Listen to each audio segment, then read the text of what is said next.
Hello बच्चों, I am Aman Kumar Singh, biology mentor. आज हम डिस्कस करेंगे एक नया topic, sexual reproduction in flowering plant का। फर्स्ट हमने टॉपिक इसमें जो मेल रिप्रोडक्टिव पार्ट था दैट इज़ पॉलन ग्रेन, यानी पॉलन ग्रेन का फॉर्मेशन कैसे होता है। इस पॉलन ग्रेन के फॉर्मेशन को समझने के लिए इसे प्रीवियस वाला आप लेक्चर देख लेंगे। और उसके आगे जो फीमेल रिप्रोडक्टिव प्लांट है, मतलब female reproductive part of the plant, यानी प्लांट में जो फीमेल रिप्रोडक्टिव पार्ट होगा यानी फ्लावर के अंदर, वो क्या है? पिस्टिल है। Pistil is the female reproductive part. Pistil में हमने जनरली देखा था कि ऊपर का जो सरफेस है which provide the landing platform for the pollen grains. Pollen grains के लिए एक लैंडिंग प्लेटफॉर्म प्रेजेंट है, जिसे कि हम स्टिग्मा कह रहे हैं। स्टिग्मा हमारे पास होगा, उसका मैं एक डायग्राम बना दे रहा हूँ, वहाँ से चीज़ें क्लियर हो जाएंगी कि अभी हम किस चीज़ के बारे में स्टडी करेंगे। तो हमारे पास फीमेल रिप्रोडक्टिव पार्ट इस तरीके से ऊपर की तरफ हमारे पास क्या होगा? एक स्टिग्मा होगा, और फिर नीचे की तरफ एक सिलेंड्रिकल ट्यूब्यूल जा रहा है, फिर नीचे एक बल्ज पार्ट है, फूला हुआ भाग है, एंड फाइनली अंदर की तरफ एक ओव्यूल प्रेजेंट होगा। यानी यहाँ पे हम इसको लेबल्ड कर देंगे। ऊपर का जो लैंडिंग प्लेटफॉर्म है ये एक सरफेस है, इस सरफेस को हम क्या कह रहे हैं? Landing platform for the pollen grain. Means female का जो सबसे सुपीरियर पार्ट है, सबसे ऊपर का जो एक्सपोज्ड पार्ट है, जिस पर सबसे फर्स्ट पॉलन ग्रेन पहुँचते हैं, उस प्लेस को स्टिग्मा कहते हैं। यह प्लेस क्या हो गया? स्टिग्मा। जो दूसरा वाला लोकेशन है ये स्टाइल। जो थर्ड पार्ट नीचे की तरफ बल्ज पार्ट है, ये सिलेंड्रिकल एक ट्यूब्यूल है, उस ट्यूब्यूल के नीचे एक बल्ज यानी स्वेल्ड पार्ट है। स्वेल्ड यानी फूल गया है, फूला हुआ जो भाग है बाहर की तरफ का, इस भाग को हम क्या कह रहे हैं? ओवरी। और इस ओवरी के अंदर की तरफ क्या लोकेटेड है? That is ovule. अब ओव्यूल के अंदर ही क्या होंगे? फीमेल गैमेट होंगे। ओव्यूल के अंदर क्या प्रेजेंट है? Female gamete. मेल और फीमेल का प्लांट के केस में हमने सिचुएशन समझा है कि प्लांट में इनका क्या रोल है। अगर एक वेजिटेटिव प्रोपोगेशन बात करते हैं कि वेजिटेटिव प्रोपोगेशन प्लांट्स में क्या होता है, तो प्लांट में हर समय हम रिप्रोडक्टिव पार्ट जनरली हमें नहीं पता होता है कि रिप्रोडक्टिव पार्ट भी होगा, रिप्रोडक्शन भी प्लांट में होगा। कभी सरप्राइज हो जाते हैं हम, बट जनरल इसलिए सरप्राइज होने का एक्चुअल में मेन रीज़न क्या है कि ज़्यादातर जो प्लांट है उनका हमने कहीं स्टेम कट करके फिर दूसरे जगह हमने प्लांट कर दिया, वहाँ से एक नया पौधा मिल गया। या कुछ ऐसे प्लांट हैं जिनका रूट कट करके हम नए पौधे तैयार कर लेते हैं। एक ब्रायोफिलम एक ऐसा प्लांट है जिसका लीफ कट करते हैं, लीफ पर ही बर्ड्स आएंगे और उस लीफ का छोटा सा पीस लेंगे और उससे एक नया पौधा तैयार कर देंगे। तो ये हमारे पास कुछ टेक्निक्स हैं जहाँ से कि एक नए पौधे को हम तैयार कर सकते हैं प्लांट का वेजिटेटिव पार्ट यूज़ करके। तो प्लांट में रिप्रोडक्टिव पार्ट, वेजिटेटिव पार्ट, ये दो अलग अलग पार्ट्स जो प्रेजेंट है। जनरली वेजिटेटिव पार्ट जो है वह रूट, स्टेम, ब्रांचेस को consist, means vegetative part of the plant consist root, stem, branches. यानी प्लांट में दो पार्ट, यानी पूरे प्लांट में पूरा जो लाइफ साइकिल है प्लांट का, उसको दो फेज़ में ही हमने बांटा है, वेजिटेटिव फेज़ और रिप्रोडक्टिव फेज़। तो वेजिटेटिव फेज़ क्या है? वेजिटेटिव फेज़ जहाँ पर कि प्लांट का ग्रोथ हो रहा है। प्लांट के ग्रोथ में कौन कौन सी चीज़ें ग्रोथ करेंगी? प्लांट का रूट, इसके अलावा उसका स्टेम और उसमें ब्रांचेस। ये तीन अलग अलग पार्ट वेजिटेटिव हम कंसीडर करते हैं, यानी वेजिटेटिव में इंक्लूड करते हैं, यानी प्लांट का केवल ग्रोथ हो रहा है। अब जब रिप्रोडक्टिव फेज़ हमने कहा, this is the vegetative phase where root, stem और branches grows into the plant. यानी प्लांट में रूट का बनना है, इसके अलावा स्टेम बन रहा है, उस स्टेम के साथ साथ बहुत सारे ब्रांचेस आ रहे हैं। ये जितना भी पार्ट था ये वेजिटेटिव पार्ट हो गया।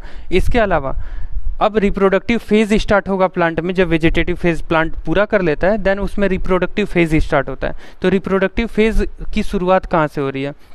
जब फ्लावर बर्ड्स बन गए, यानी सबसे पहले कली आएगा, कली के बाद फ्लावर ब्लूम करेगा, यानी जो कली है यानी इस टाइप का जो हमें शेप दिखता है,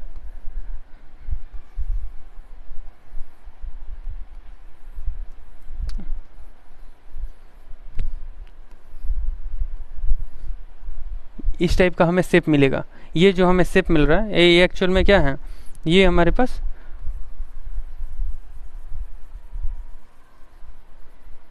ये बर्ड हो गया, फ्लावर बर्ड। ये जो फ्लावर बर्ड है ये हमारे रिप्रोडक्टिव फेज़ का फेज़ की शुरुआत हम कह सकते हैं कि रिप्रोडक्टिव फेज़ कहाँ से स्टार्ट होता है? फ्लावर बर्ड से स्टार्ट होता है। तो फ्लावर बर्ड सबसे फर्स्ट आया, उसके बाद फ्लावरिंग हुआ, तो फ्लावर देन उससे फ्रूट बनेगा, फ्लावर से ही फ्रूट और सीड का फॉर्मेशन होता है।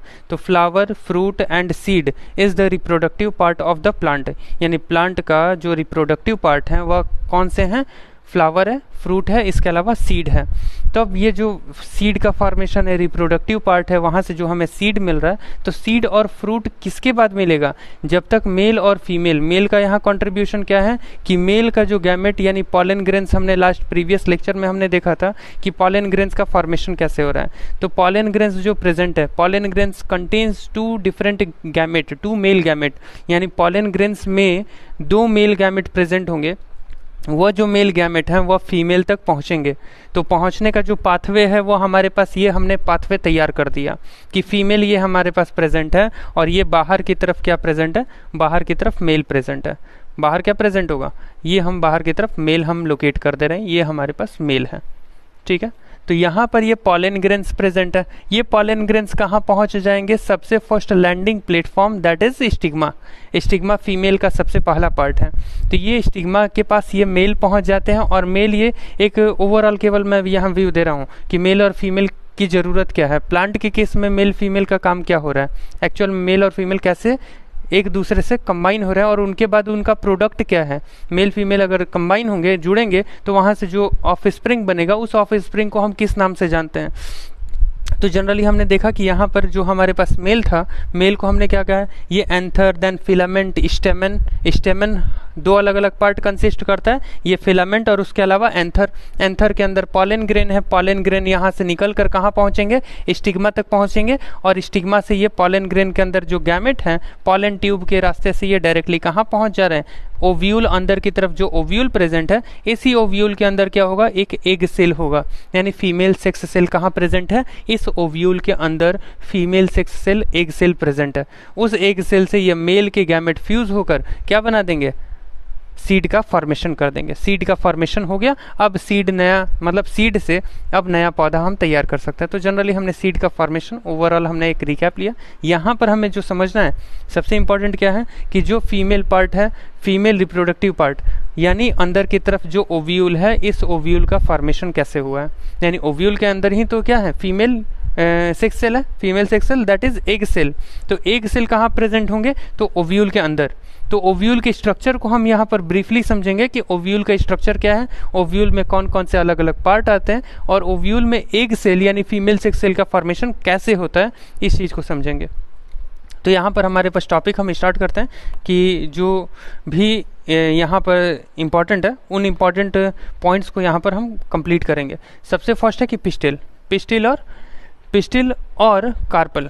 पिस्टल और कार्पल हम इसे कह सकते हैं। तो pistil is the female reproductive part of a flower, यानी एक फ्लावर का जो फीमेल रिप्रोडक्टिव पार्ट होगा वह क्या होगा? पिस्टल होगा। Then mega sporangium and embryo sac, ये 3 हमारे पास टॉपिक्स हैं, 3 टॉपिक्स हैं जिनके बारे में हमें डिस्कस करना है। सबसे फर्स्ट पिस्टिल है। पिस्टिल में ही हमने स्टिग्मा, स्टाइल, ओवरी, ओव्यूल, ये तीनों चीज़ें, ये 4 जो अलग अलग कंपोनेंट हैं एक फीमेल पार्ट के, उन चारों कंपोनेंट को हम कहाँ पढ़ेंगे? पिस्टिल के अंदर। देन मेगा स्पोरेंजियम, एक हमने इससे प्रीवियस में पढ़ा था माइक्रो स्पोरेंजियम। माइक्रो स्पोरेंजियम आता है मेल के केस में, माइक्रो और मेगा, ये ध्यान रखना है। फर्क किस चीज़ का आएगा?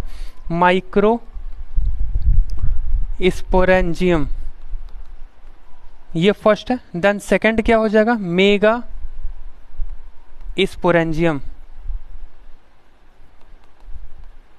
यानी ये 2 पार्ट है। ये जो माइक्रो स्पोरेंजियम है, इन माइक्रो स्पोरेंजियम ये दोनों हाउस हैं, ये दोनों क्या है? एक घर की तरह है, उसके अंदर गैमेट बन रहे हैं। तो मेल का अगर घर पूछा जाए, यानी generally micro sporangium is the place where male develops और मैच्योर्स, यानी मेल का जो फॉर्मेशन हो रहा है उसके लिए एक घर कौन सा है? माइक्रो स्पोरेंजियम है। माइक्रो स्पोरेंजियम के अंदर मेल गैमेट यानी पॉलन ग्रेन बनते हैं। और मेगा स्पोरेंजियम अगर हम देखते हैं तो मेगा स्पोरेंजियम के अंदर सेक्स सेल, कौन से सेक्स सेल बनेंगे? फीमेल सेक्स सेल, यानी एग सेल का फॉर्मेशन होगा। तो ये दोनों हमने लोकेशन बताया। साइट, अगर साइट पूछा जाता है कि उनका घर क्या है, उनका घर कौन सा है जहाँ पर कि उनका डिवीजन होता है, डेवलप होते हैं, देन मैच्योर होते हैं, यानी ये पूरा जो डेवलपिंग प्रोसीजर है वो कहाँ होगा? Microsporangium is the place where male gamete completely formed and matures, whereas megasporangium is the place where female gamete develops and maturation also भी occurs in the मेगास्पोरेंजियम। यानी मेगास्पोरेंजियम, माइक्रोस्पोरेंजियम समझ में आ गया। तो मेगा अगर कहीं भी वर्ड यूज हो रहा है, it refers to the mega, अगर वर्ड यूज होगा it refers to the female part, whereas micro अगर वर्ड यूज होगा तो micro word is refers to the male reproductive part, यानी मेल के लिए माइक्रो वर्ड यूज कर रहे हैं, वहीं फीमेल के लिए मेगा वर्ड का यूज करेंगे। ठीक है, तो ये दो हमारे पास कॉन्सेप्ट था। तो मेगा स्पोरेंजियम यहाँ हम पढ़ेंगे हाउस, जो कि क्या है, ओव्यूल है, और इसी के अंदर क्या होना है, इसी के अंदर female gamete that is egg cell, female gamete that is egg cell, यानी उस एग सेल का फॉर्मेशन होगा।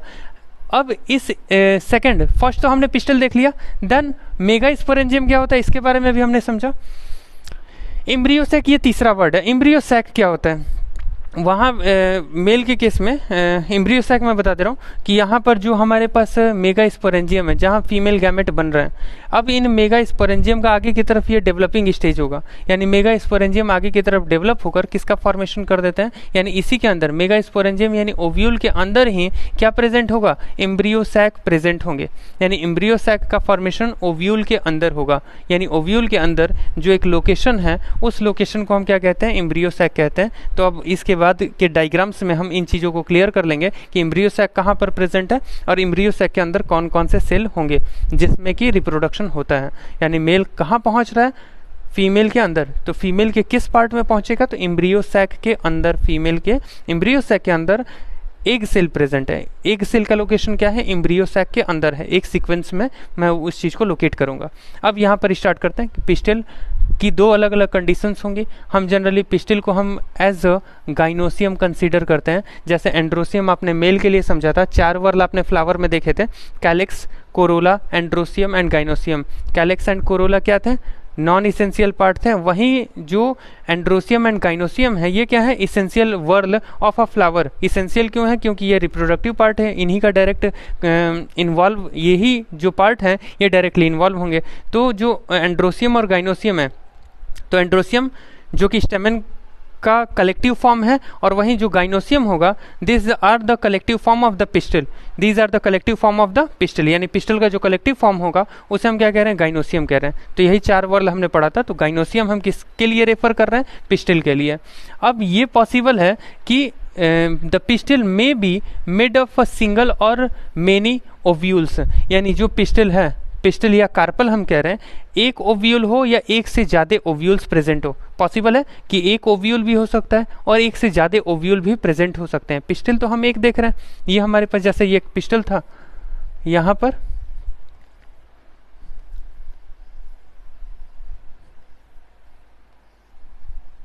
ये हमारे पास क्या है, पिस्टल है, और अंदर की तरफ क्या है, ओव्यूल है। ओव्यूल का नंबर बोला गया है कि ओव्यूल का नंबर पॉसिबल है कि एक होगा या एक से ज़्यादा हो सकता है एक पिस्टल के अंदर। अगर एक होगा, अगर single ovule is present in the pistil, that condition is termed as monocarpellary. Monocarpellary condition हम कब कहते हैं, जबकि एक हमारे पास क्या प्रेजेंट हो, एक पिस्टल के अंदर एक ओवरीज प्रेजेंट हो, यानी a simple pistil is always contains the one ovary. That condition is also be called as monocarpal condition. And then second condition है polycarpelry और मल्टीकार्पलरी। मोनोकार्पल कंडीशन है और मल्टीकार्पलरी कहते हैं जबकि एक से ज़्यादा यहाँ पर पिस्टल्स जो प्रेजेंट हैं उन पिस्टल्स में क्या प्रेजेंट होगा, एक से ज़्यादा ओवरीज मीन्स जो ओव्यूल हैं, एक से ज़्यादा ओव्यूल प्रेजेंट होंगे। इस कंडीशन को हम क्या कहते हैं, इस कंडीशन को कंपाउंड और पॉलीकार्पलरी और मल्टीकार्पलरी कंडीशन कहते हैं। तो ये दो अलग अलग कंडीशंस हैं कार्पल के बेसिस पर, मतलब जो फीमेल है वह फीमेल का नंबर एक है या एक से ज़्यादा है। अगर एक होगा तो मोनो हम कंडीशन यानी मोनोकार्पल कह रहे हैं, और एक से ज़्यादा अगर प्रेजेंट है then it is refers to the multicarpel condition. अब एक से ज़्यादा होगा तो हो सकता है कि वह फ्यूज़ हो या हो सकता है कि वह फ्री हो। कंडीशन में क्या मतलब बता रहा हूँ कि यहाँ पर ओव्यूल्स की कंडीशन है कि ओव्यूल्स या तो फ्यूज़ होंगे, अगर सिंगल है तो वहाँ फ्यूज़ और फ्री होने का कोई मतलब क्वेश्चन नहीं है, वहाँ पर कोई ऐसा क्वेश्चन नहीं होगा कि वह फ्री हैं, यानी जैसे आपके बुक में भी एनसीईआरटी में दिया होगा, चैप्टर नंबर 1 है जो एनसीईआरटी का sexual reproduction in flowering plant, तो उसमें जो डायग्राम्स दिए गए हैं उन डायग्राम्स में ओव्यूल्स के स्ट्रक्चर क्लियर तरीके से डिफाइन किए गए हैं कि ओव्यूल का स्ट्रक्चर फ्री होगा या फ्यूज़ होंगे। फ्यूज़ और फ्री ये दो अलग अलग वर्ड्स आते हैं। तो हमारे पास जो कार्पल हैं these carpels are these carpel, यानी जो हमारे पास कौन सी कार्पलरी कंडीशन है, मल्टी कार्पलरी कंडीशन। इसे हम क्या कहते हैं,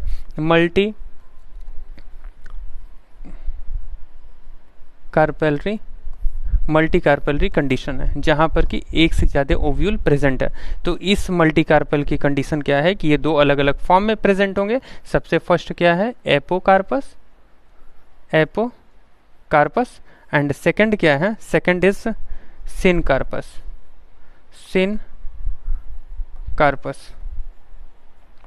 सेकंड क्या है, सिनकार्पस। तो ये दो अलग अलग हमारे पास कंडीशंस है। तो सबसे फर्स्ट अगर एपोकार्पस देखते हैं, when all the carpels or the ovules which present in the pistil are completely free, यानी फ्री अगर होंगे, एपोकार्पस किसके लिए हम यूज कर रहे हैं, फ्री कंडीशन के लिए। यानी जब जो कार्पल्स हैं अगर वो फ्री हैं तो उसे हम क्या कह रहे हैं, एपोकार्पस। और सिनकार्पस फ्यूज की कंडीशन है, when the carpels of the pistil are completely fused, this is the condition of syncarpous condition. यानी सिनकार्पस हम फ्यूज के लिए कहते हैं, और वहीं जो एपोकार्पस है वह फ्री कंडीशन है। यानी जब हमारे पास जो पिस्टल है, उस पिस्टल के अंदर जो भी ओव्यूल्स प्रेजेंट होंगे, ओव्यूल्स का फ्री कंडीशन है, ये एक दूसरे से फ्यूज है। इस बेसिस पर हम क्या कहते हैं, सिनकार्पस और एपोकार्पस की कंडीशन कंसीडर करते हैं कि एपोकार्पस क्या होगा और सिनकार्पस होगा। इन दोनों कंडीशंस को हम किसके बेसिस पर कर रहे हैं, फ्यूज और फ्यूज, यानी एक दूसरे में जितने भी उसमें अलग अलग पार्ट होंगे, जितने भी अलग अलग पोर्शंस हैं, उन पोर्शंस का एक दूसरे से जुड़े रहना या फ्यूज होना, ये सबसे फर्स्ट टर्म है। और दूसरा है कि जितने उसमें ओव्यूल्स हैं, वो ओव्यूल्स एक दूसरे से क्या हैं, पूरी तरीके से फ्री हैं। इस चीज़ को हम डिनोट करते हैं किस चीज़ से, एपोकार्पस और सिनकार्पस से। देन नेक्स्ट हमारे पास जो टॉपिक होगा, इसके बाद ये हमारे पास पिस्टल का पूरा डायग्राम दिया हुआ है कि पिस्टल किस टाइप से दिखाई दे रहा है। गाइनोसियम यानी मेल, गाइनोसियम यानी फीमेल का एक स्ट्रक्चर दिखाई दे रहा है। देन नेक्स्ट एक माइक्रोस्कोपिक व्यू, और ये माइक्रोस्कोपिक व्यू का इंटरनल सेक्शन है। जो माइक्रोस्कोपिक व्यू था उसका ये इंटरनल एक डायग्राम दिखाई दे रहा है, जो कि एनाट्रोपस और बाइटेगमिक ओव्यूल है। यानी ओव्यूल का हमारे पास एक ही स्ट्रक्चर दिया हुआ है। तो ओव्यूल हमारे पास एनाट्रोपस होता है, इसके अलावा ऑर्थोट्रोपस होता है। एनाट्रोपस और ऑर्थोट्रोपस। एनाट्रोपस का मतलब होता है कि when the ovule are completely turns into 180 degree, यानी जो ओव्यूल का जो ये फेस होना चाहिए, ये फेस ऊपर की तरफ अगर होगा तो उसे ऑर्थोट्रोपस कहेंगे। और वहीं जब ओव्यूल का फेस नीचे की तरफ, डाउनवर्ड ओव्यूल का जो फेस है वो नीचे की तरफ होगा, तो उसे हम क्या कहते हैं, एनाट्रोपस कंडीशन कहते हैं। ये एनाट्रोपस कंडीशन होगा। तो हमारे पास दो अलग अलग कंडीशंस हमने देखा कि ऑर्थोट्रोपस और एनाट्रोपस। अब इनमें डिफरेंट जो पार्ट हैं, ये एक ओव्यूल है, this is the structure of ovule. अब इस ओव्यूल में डिफरेंट जो लोकेशंस होंगे, उन लोकेशंस को क्लियर करेंगे। बाहर की तरफ एक हमारे पास ये डंठल है, ये डंठल को हम फ्यूनिकल कहते हैं। ये फ्यूनिकल किससे अटैच हो रहा है, this funicles are attached to the, this means funicle helps the attachment of the ovule to the placenta, यानी ओव्यूल और प्लेसेंटा को जोड़ने के लिए, ओव्यूल और प्लेसेंटा को जोड़ने के लिए ये बीच में प्रेजेंट होंगे funicles. Ovule is the attached to the ovary with placenta, यानी जो ओव्यूल प्रेजेंट हैं उन ओव्यूल्स का अटैचमेंट किससे हो रहा है, ओवरी से हो रहा है। यानी ओव्यूल्स जो प्रेजेंट हैं उनका ओवरी से जो अटैचमेंट है, ओवरी क्या है, ओवरी इनके बाहर का एक कवरिंग है। ओव्यूल्स अंदर की तरफ है और उसके बाहर की तरफ ओवरी है, उन दोनों का जो अटैचमेंट लिंक है वह क्या है, प्लेसेंटा है। और प्लेसेंटा से, यानी जो प्लेसेंटा हमारे पास प्रेजेंट होगा, प्लेसेंटा और ओव्यूल को जोड़ने का काम कौन कर रहे हैं, ये फ्यूनिकल कह रहे हैं। यानी फ्यूनिकल एक हमारे पास ये स्टैक लाइक स्ट्रक्चर है। ये स्टैक जो हमें दिख रहा है, ये स्टैक फ्यूनिकल है, which attach the placenta to the ovule. Ovule और प्लेसेंटा को जोड़ने के लिए कौन से पार्ट प्रेजेंट होंगे, फ्यूनिकल प्रेजेंट होगा। Funicle attaches the placenta to the, funicle attach placenta to the ovule. यहाँ पर भी देख सकते हैं, it help in the attachment of ovule with placenta. Then second point, hilum. It is the body of the ovule fuses with the funicle and the point of attachment is called as hilum. यानी hilum actual में कौन सा point होगा, जो funicle का point है। Body of the ovule fuses with the funicle and the point of attachment is called as, मीन्स जिस पॉइंट पर ये जो फ्यूनिकल है ये ओवरी से, यानी जो ओव्यूल अंदर की तरफ प्रेजेंट है, ओवरी तो बाहर हो गया, ओवरी क्या है, वो बाहर की तरफ स्ट्रक्चर है, अंदर की तरफ क्या है, ये ओव्यूल है। इस ओव्यूल से जो ये बाहर की तरफ के फ्यूनिकल्स हैं जिस पॉइंट पर अटैच होते हैं, that point is called as the hilum. Hilum कौन सा पॉइंट है, जहाँ पर ये फ्यूनिकल और ये अंदर की तरफ ओव्यूल एक किसी पॉइंट पर अटैच होते हैं, उस पॉइंट को, यानी ये जो है जो अटैचमेंट पॉइंट है, this attachment point is called as hilum. Then next है न्यूसेलस। न्यूसेलस एक बाहर की कवरिंग है, ये जो अंदर की तरफ एक हमारे पास ओव्यूल होगा, ये अंदर की तरफ क्या है, ओव्यूल तो ये पूरा स्ट्रक्चर है, और अंदर की तरफ एक वॉल हो गया जो कि कवर कर रहा है, और इस वॉल के अंदर की तरफ हमारे पास कुछ बॉडीज प्रेजेंट है। ये अंदर की तरफ जो सेक्शन होगा, अंदर का पूरा ये जो एरिया है जो कवर है, इस कवरिंग पार्ट को हम क्या कह रहे हैं, न्यूसेलस कह रहे हैं। यह हमारे पास क्या हो गया, यह अंदर की तरफ जो पूरा रीजन है, this is called as nucellus. Nucellus gives the nourishment to the embryo sac, यानी यह एम्ब्रियो सैक अंदर की तरफ स्ट्रक्चर है, यह क्या होगा, एम्ब्रियो सैक होगा। जो हमने शुरुआत में ही देखा था कि एम्ब्रियो सैक का एक स्ट्रक्चर बन रहा है, तो एम्ब्रियो सैक एकदम सेंटर में प्रेजेंट है, उसके बाहर का एक सेल होगा, सेल से बनी हुई ये पूरी बाउंड्री है, इस बाउंड्री को हम क्या कहते हैं, न्यूसेलस कहते हैं। Nucellus is the outer covering, nucellus is the outer covering of the embryo sac which gives the nourishment to the embryo sac। यानी न्यूसेलस क्या करता है, एम्ब्रियो सैक को नरिशमेंट देने का काम करेगा। देन नेक्स्ट है माइक्रोपाइलर एंड। ये माइक्रोपाइलर एंड नीचे की तरफ प्रेजेंट है, जैसे जनरली ये जो भी प्लांट हैं, उन प्लांट्स में जो ऊपर की तरफ इस टाइप से हमारे पास क्या प्रेजेंट है, ये एक ओवरी का स्ट्रक्चर, पिस्टिल का स्ट्रक्चर मैं बना रहा हूँ, ये पिस्टिल बन गया, यहाँ पर पॉलन ग्रेन्स पहुँच रहे हैं, ये पॉलन ग्रेन्स इस पाथवे से नीचे की तरफ आकर ये अंदर की तरफ एंट्री करते हैं। तो कौन सा ऐसा प्लेस है जहाँ से कि means the location from which the pollen grains और the male gamete enters into the female embryo sac, यानी फीमेल का जो एम्ब्रियो सैक है जिसके अंदर एग सेल है, उसमें एंटर करना है पॉलन के गैमेट को, यानी पॉलन ग्रेन्स में जो मेल गैमेट है उनको एंटर करना है। तो एंटर करने के लिए लोकेशन कौन दे रहा है, या पाथवे या लोकेशन कौन सा है, this is the micropylar end. तो micropylar end it is the integument leaves a narrow passage known as a micropyle. ये नैरो पासेज है, ये जो हमारे पास टोटल ये पूरा एरिया था, इसको फिर से मैं लोकेट कर दे रहा हूँ कि कहाँ पर ये माइक्रोपाइल एंड है। तो माइक्रोपाइल एंड क्या है, केवल ये एक नैरो पासेज है। नैरो पासेज का मतलब ये जो खाली जगह है इसको हम माइक्रोपाइल कह रहे हैं, जहाँ से ये पॉलन ग्रेन्स जो प्रेजेंट है, पॉलन ग्रेन्स पॉलन ट्यूब का फॉर्मेशन करते हैं और पॉलन ट्यूब से होते हुए मेल गैमेट नीचे की तरफ जा रहे हैं। मेल गैमेट फीमेल के अंदर एंटर कहाँ से करेंगे, जो लोकेशन है, जो एक रास्ता दे रहा है वो रास्ता, यानी जो थोड़ा सा नैरो पाथवे है, ये जो हमारे पास नैरो पाथवे दिख रहा है जहाँ से अंदर ये पॉलन ग्रेन्स के गैमेट, पॉलन ग्रेन्स के थ्रू जो गैमेट जा रहे हैं मेल गैमेट, वो कहाँ से एंटर करेंगे, माइक्रोपाइल के थ्रू होकर अंदर की तरफ एंटर करेंगे। अब ये अंदर की तरफ एंटर कर जाते हैं तो एंटरिंग जो प्लेस है उसको हम क्या कहते हैं, ये पूरा जो साइट होगा, this is the end region and then we called this end region as a micropylar end. इस एंड रीजन को मैं क्या कहूँगा, माइक्रोपाइलर एंड हम कह सकते हैं इस एंड रीजन को। इसी के जस्ट अपोजिट ऊपर का जो लोकेशन है इसे चैलेजल एंड कहते हैं। तो माइक्रोपाइलर एंड है, देन चैलेजल एंड है। इसके अलावा हमारे पास क्या होगा, इसके अलावा आउटर कवरिंग है जो कि इंटेग्यूमेंट के नाम से जानते हैं। इंटेग्यूमेंट क्या है, outer covering of the ovule. Ovule चारों तरफ से एक प्रोटेक्टिव वॉल में कवर है।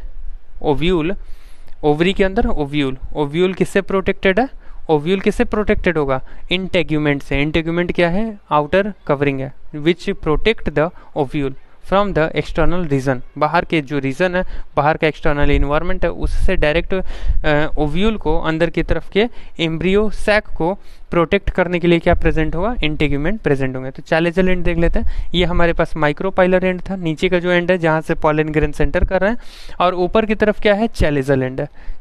चैलेजल एंड कहाँ होगा, अपर साइड पे ऊपर के जो टॉप प्लेस है, the place of the origin of the integument. Generally यहीं से ये जो चैलेजल एंड है, यहीं से इंटेगुमेंट्स का फॉर्मेशन शुरू हो जा रहा है।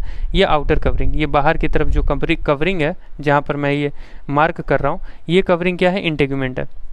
तो ये बाहर का इंटेगुमेंट यानी आउटर इंटेगुमेंट हो गया, और ये इनर इंटेगुमेंट, ये क्या हो जाएगा, आउटर इंटेगुमेंट, आउटर इंटेगुमेंट। और ये अंदर की तरफ वाला जो है इसे हम क्या कह देंगे, इनर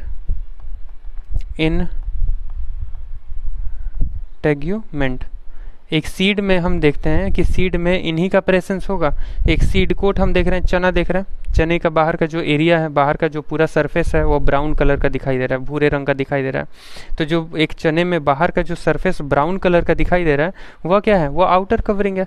उस ब्राउन वाले लेयर को जब हम हटाते हैं तो वो अंदर की तरफ वाइट सरफेस होगा।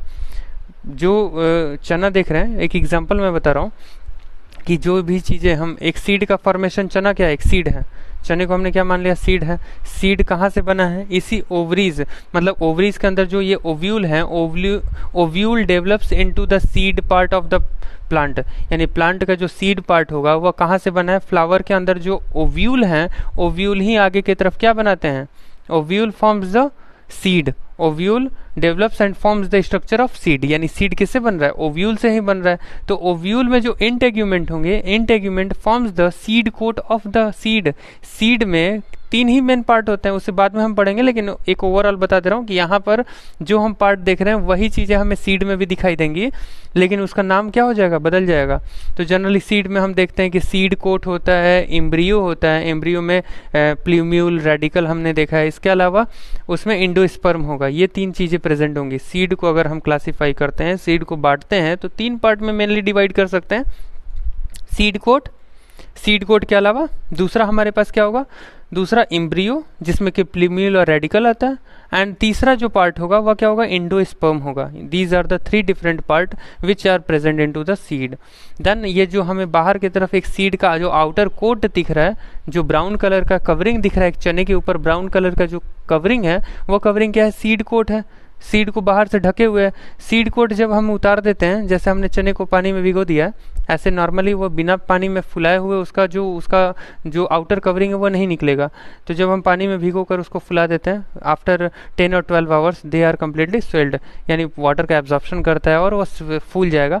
अब उसका ऊपर का जो लेयर है, उस लेयर को हम निकालेंगे, जो छिलका है उसके ऊपर का ब्राउन कवरिंग है, उस ब्राउन कवरिंग को निकालते हैं। तो उसमें बाहर की तरफ ब्राउन दिख रहा है और अंदर की तरफ क्या होगा, लाइट येलो या वाइट कलर का दिखेगा। अंदर की तरफ जो लेयर होगा वो लाइट येलो और वाइट कलर का दिखता है। तो आउटर कवरिंग और इनर, ये इंटेगुमेंट जो देख रहे हैं ओव्यूल में, आउटर इंटेगुमेंट वो ब्राउन है। चने में जो ब्राउन हम लेयर देख रहे थे, बाहर की तरफ जो ब्राउन सरफेस है, ये क्या है, ये आउटर इंटेगुमेंट। यही आगे की तरफ डेवलप होकर बाहर का कोट बनाएगा। और जो सीड कोट में अंदर का कोट है, जो व्हाइट वाला सब्सटेंस दिखाई दे रहा था जब हमने पिल्स निकाला है, छिलका निकाला है, तो अंदर का जो लेयर दिख रहा है वह क्या है, इनर इंटेगुमेंट है। वो क्या है, इनर इंटेगुमेंट है। तो इस तरीके से हमारे पास क्या हो जाएंगे, चैलेजल एंड के थ्रू ही क्या बन रहा है, इंटेगुमेंट का फॉर्मेशन हो रहा है। And opposite ends of the micropyle known as chalazal, यानी माइक्रोपाइल का अपोजिट एंड चैलेजल एंड होगा। ये एक डिफाइन करने के लिए याद रख सकते हैं चैलेजल एंड का लोकेशन क्या होता है। Chalazal and is located at the opposite side of the micropylar and. Micropylar and के जस्ट अपोजिट साइड में क्या प्रेजेंट है, चैलेजल एंड प्रेजेंट है। ये बात समझ में आ गया कि चैलेजल एंड कहाँ होता है। देन इंटेगुमेंट के बारे में बताया गया, protect the inner tissues of the ovule. Ovule में अंदर की तरफ जितने टिश्यूज हैं सबको प्रोटेक्ट करने का काम किसका है, इंटेगुमेंट का है। इंटेगुमेंट क्या काम कर रहा है, बाहर की तरफ इंटेगुमेंट प्रेजेंट है, अंदर की तरफ एम्ब्रियो सैक होगा जहाँ फीमेल सेक्स सेल प्रेजेंट है, तो उसको बचाने का काम बाहर की तरफ जो प्रेजेंट इंटेगुमेंट है वो करेंगे। इंटेगुमेंट ये क्या है, आउटर कवरिंग है। किसका, ओव्यूल का आउटर कवरिंग, जो कि आगे फर्दर डेवलप करके सीड कोट में बदलता है। किस में बदल जाएगा, सीड कोट में चेंज होता है, यही integument. Then embryo sac, embryo sac के अंदर की तरफ ये circular structure, this is called as embryo sac. अब इस एम्ब्रियो सैक में क्या होगा, एम्ब्रियो सैक में ही एम्ब्रियो का फॉर्मेशन होता है, क्योंकि वही कंटेन करता है फीमेल सेक्स सेल को। फीमेल सेक्स सेल कहाँ प्रेजेंट होंगे, एम्ब्रियो सैक के अंदर प्रेजेंट होंगे। अब एम्ब्रियो सैक का एक मैं स्ट्रक्चर यहाँ बना रहा हूँ। आगे की तरफ इसका डिटेल हम पढ़ेंगे। यहाँ पर हमारे पास एम्ब्रियो सैक में ये सबसे फर्स्ट जो हमारे पास सेल होंगे वो एग सेल होंगे। इसके अगल बगल में 2 सेल्स ऐसे प्रेजेंट हैं, इन्हें हम क्या कहते हैं, सिनर्जिड कहते हैं। यहाँ पर सेंटर में 2 पोलर न्यूक्लियस केवल होगा। यहाँ तो सेल हम देख रहे हैं, ये पहला सेल है, ये दूसरा सेल है, ये तीसरा सेल है। तो ये बीच वाला जो सेल होगा इसे हम एग सेल कह रहे हैं, और ये जो अगल बगल के सेल है ये सिनर्जिड हैं। इन सभी नाम को नहीं सोचना है कि इतना मतलब नाम जो बता रहा हूँ ये एक्चुअल में टफ है, चाहे डिफरेंट टाइप का नाम है तो प्रॉब्लमेटिक नहीं है। इसके बाद के जो लेक्चर्स होंगे, इसके बाद का जो स्लाइड होगा नेक्स्ट लेक्चर में भी हम कवर करेंगे, अगर इसमें जितना कवर हो पाता है। फिर इसके बाद का जो लेक्चर होगा उसमें हम चीज़ों को एक्सप्लेन कर देंगे। कोई भी चीज़ ऐसा नहीं है कि टफ रहेगा। यहाँ पर हमने जो देखा है कि यहाँ पर नीचे की तरफ एक एम्ब्रियो सैक का स्ट्रक्चर, ये जो दिख रहा है इस स्ट्रक्चर को मैं यहाँ ड्रॉ कर रहा हूँ। तो जो सबसे नीचे की तरफ जो 3 सेल दिख रहे हैं, सबसे सेंटर वाला सेल एग सेल है, उसके अगल बगल वाले सेल सिनर्जिड उसे कहते हैं। उसे हम क्या कहते हैं, सिनर्जिड। उनका भी अपना पर्टिकुलर रोल है, उनका भी काम होगा। देन ऊपर की तरफ 3 सेल और होंगे। ऊपर की तरफ जो चैलेजल एंड हमने देखा था, चैलेजल एंड की तरफ यानी माइक्रोपाइलर एंड नीचे की तरफ है और चैलेजल एंड ऊपर की तरफ है। तो ऊपर वाला जो रीजन है चैलेजल एंड अपोजिट साइड पे होता है, दोनों चैलेजल एंड माइक्रोपाइलर एंड ये क्या है, एक दूसरे के अपोजिट साइड पे हमेशा होंगे। तो जो नीचे की तरफ है माइक्रोपाइलर एंड, उसके अपोजिट चैलेजल एंड पे 3 सेल प्रेजेंट है, first cell, second cell and third cell. इन्हें हम क्या कहते हैं, एंटीपोडल सेल कहते हैं। इनका नाम क्या है, एंटीपोडल सेल है। और बीच में क्या है, पोलर न्यूक्लियाई प्रेजेंट होते हैं। This is the diagram, this is the typical diagram of embryo sac. ये हमारे पास एम्ब्रियो सैक है। यहीं पे तो हमें फीमेल मिल गई। फीमेल जो सेक्स सेल है वो कहाँ मिल रहा है, यहीं मिल रहा है। और फाइनली यहीं तक हमें पहुंचना था कि फीमेल सेक्स सेल तक वो मेल गैमेट को पहुंचा देंगे, फ्यूजन हो जाएगा, देन सीड का फॉर्मेशन, फ्रूट का फॉर्मेशन हो गया। तो यही तो हमारे पास फर्टिलाइजेशन इवेंट है। पॉलिनेशन तो इसके बाद है। पॉलिनेशन फर्टिलाइजेशन में क्या डिफरेंस होता है, इस चीज़ को आप जो कमेंट सेक्शन होगा उस कमेंट सेक्शन में बताएंगे what is the main difference, major difference between pollination and fertilisation. अभी यहाँ पर इसके बाद अभी जो ये पॉइंट हम समझ रहे हैं, इस पॉइंट को यहाँ पर क्लियर कर लेते हैं कि जो हमारे पास एनाट्रोपस ओव्यूल है, इस ओव्यूल में अलग अलग पार्ट्स हमारे पास जो प्रेजेंट हैं, that is funicle, hilum, nucellus, then micropylar end chalazal end integument and embryo sac. जो भी पॉइंट अगर क्लियर ना हुआ हो उसे कमेंट सेक्शन में आप नोट कर देंगे कि ये पार्ट क्लियर नहीं हुआ, या फिर से एक्सप्लेन कर दीजिए। तो फिर नेक्स्ट सेक्शन में उस चीज़ को मैं बताकर फिर आगे प्रोसीड करूँगा, ठीक है। तो ये चीज़ें ध्यान रखेंगे कि इसको जब पढ़ेंगे आप समझेंगे, नोट्स भी अपना तैयार करते जाएंगे, और जहाँ पर भी अगर कन्फ्यूज़न होता है, नहीं समझ में आता है, कमेंट सेक्शन में उसे लिख देंगे, ठीक है। देन नेक्स्ट इनमें जो नेक्स्ट पोर्शन होगा माइक्रोस्पोरोजेनेसिस। मैं माइक्रो बोल रहा हूँ, माइक्रो कहाँ, आपके दिमाग में तुरंत आना चाहिए कि अगर माइक्रो वर्ड बोला जा रहा है then it refers to the male, यानी माइक्रोस्पोरोजेनेसिस तो हमने मेल में पढ़ा है। माइक्रोस्पोरोजेनेसिस ये होता है कि जहाँ माइक्रोस्पोर मदर सेल किस में कन्वर्ट हो जाता है, माइक्रोस्पोर, वही फर्दर डेवलप होकर पॉलन ग्रेन्स बनाता है। यहाँ तो मेगास्पोरोजेनेसिस हम पढ़ेंगे, यहाँ क्या पढ़ेंगे, मेगास्पोरोजेनेसिस। सेम प्रोसीजर, ये भी प्रोसेस होगा। Megasporogenesis is also be a process in which megaspore mother cells forms the megaspore. यहाँ पर भी सेम वही डिफिनेशन, थोड़ा सा हमने लैंग्वेज बदल दिया कि यहाँ पर भी एमएमसी से, यहाँ पर भी क्या होगा, एमएमसी से मेगास्पोर का फॉर्मेशन होगा। एमएमसी से क्या हो रहा है, मेगास्पोर मदर सेल का फॉर्मेशन हो रहा है। और इस प्रोसेस को हम क्या टर्म देंगे, this holistic process is called as megasporogenesis, यानी एमएमसी। फिर हमने एमएमसी ही बोला, अब एमएमसी मेल के केस में भी आ रहा था, फीमेल के केस में भी एमएमसी आ रहा था, तो क्या करें, वैसा नाम ही है तो आएगा ही। तो यहाँ पर क्या हो जाएगा, मेगा नाम ले लेंगे, mega spore mother cell, megaspore mother cell forms the structure of megaspore. This process is called as megasporogenesis. तो मेगास्पोरोजेनेसिस क्या है, मेगास्पोर मदर सेल से मेगास्पोर का फॉर्मेशन हो जाना, यही क्या है, मेगास्पोरोजेनेसिस है। अब इसके बाद का जो डिटेल होगा उस डिटेल को नेक्स्ट क्लास में कवर करेंगे, बहुत ज़्यादा लेंदी वीडियो हो जाएगा। जितनी चीज़ें अभी बताई गई हैं उन चीज़ों को आप रिवाइज़ करेंगे, मल्टीपल टाइम से रिवाइज करेंगे, देखेंगे कि कौन कौन से पोर्शंस बताए गए हैं। उसके बाद इसके बारे में और डिटेल इसको फिर से हम स्टार्ट करेंगे अगले क्लास में। मेगास्पोरोजेनेसिस क्या होता है, इसके इसके अलग अलग टॉपिक्स क्या हैं, मतलब इसमें कौन कौन से पोर्शंस आएंगे, कैसे डेवलपिंग स्टेज है। जैसे हमने एक पॉलन ग्रेन का हमने डेवलपिंग स्टेज देखा था कि स्पोरोजिनस टिश्यूज था,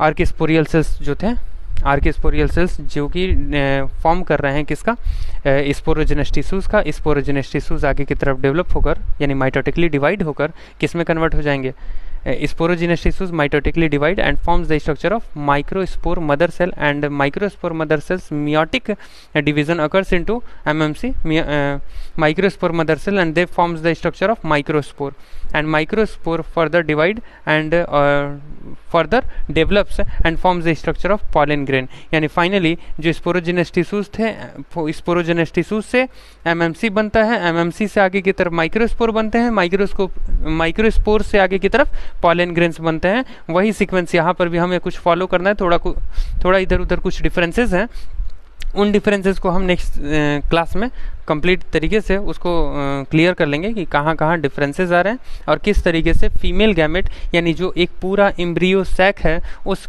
एम्ब्रियो सैक का फॉर्मेशन कैसे होता है। जब फीमेल बन जाएंगी तब तो मेल को पहुँचाएंगे, तो मेल अभी नहीं पहुँचाएंगे, जब तक फीमेल नहीं बनती है तब तक मेल को अभी क्या देते हैं कि मेल अभी कहाँ वेट करे, मेल अभी एंथर के अंदर ही वेट करे, और जहाँ फीमेल बन गई, एम्ब्रियो सैक बन गया, देन फीमेल को एंथर से निकाल कर कहाँ पहुँचा देंगे, फीमेल तक पहुँचा देंगे। उसके बाद पॉलिनेशन फर्टिलाइजेशन वाला इवेंट आगे बढ़ाएंगे। ओके, तो नेक्स्ट क्लास में इसके बाद का जो भी पॉइंट होगा मेगा स्पोरोजेनेसिस वाला प्रोसेस, इसको हम नेक्स्ट क्लास में करते हैं। Okay, thank you.